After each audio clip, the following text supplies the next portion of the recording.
Front part అనేది back part, ఇది front part, ఇది బ్యాక్ పార్ట్. బ్యాక్ పార్ట్ కంటే ఫ్రంట్ పార్ట్ అనేది ఎక్కువ వచ్చింది. అలాంటప్పుడు మనం ఎలాంటి టిప్ని ఫాలో అవ్వాలనేది ఈ వీడియో అయితే చూడండి, క్లారిటీగా అయితే మీకు ఎక్స్ప్లెయిన్ చేస్తాను. ఫ్రంట్ బ్యాక్ పార్ట్ కాబట్టి ఇది మనకు ఫ్రంట్ పార్ట్. దీని మీద కొంచెం ఈ విధంగా మార్కింగ్ వేసుకోండి. మార్కింగ్ వేసుకున్న తర్వాత మనం ఇక్కడ ఒక పావు ఇంచ్ అనేది ఈ విధంగా మార్కింగ్ వేసుకోండి. మనం కుట్టు అనేది ఇక్కడి వరకు వేసేసుకొని కట్ చేసుకోవాలి క్లాత్ అనేది. మరి మనం ఇక్కడ ఎక్స్ట్రాగా క్లాత్ అనేది జాయిన్ చేసేసి ముందుకి చూడండి ఈ విధంగా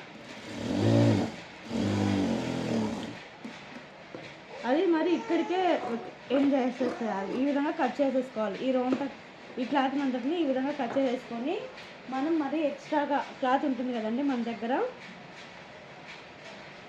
ఈ క్లాత్ని అయితే ఈ విధంగా కట్ చేసేసుకొని మిడిల్లోకి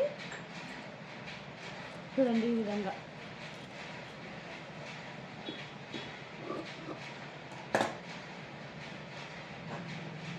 క్లాత్ తీసేసుకోండి. జంపుగా ఉండే క్లాత్ తీసేసుకొని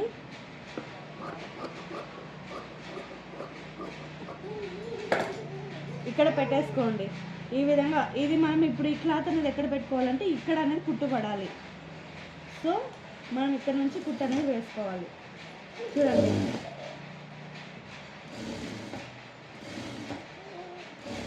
ఈ విధంగా కుట్టు వేసేసుకున్న తర్వాత పైన ఒక కుట్టు అనేది వేసుకోండి.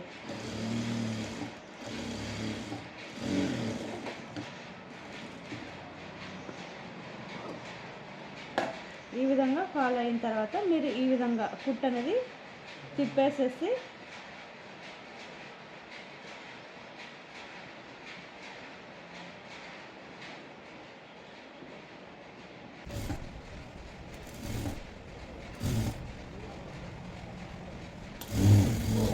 చూడండి ఈ విధంగా ఇంతేనండి. ఇంత చాలా అంటే చాలా ఈజీ. ఇప్పుడు మీరు కంపేర్ చేసుకోండి, ఫ్రంట్ పార్ట్ బ్యాక్ పార్ట్ కరెక్ట్గా ఉంది కదా. ఈ విధంగా టిప్ని అయితే ఫాలో అవ్వండి, మీకు రిజల్ట్ అయితే ఖచ్చితంగా ఉంటుంది. చూడండి రెండు కూడా నాకు ఒకటే లెవెల్లోనే వచ్చేసాయి.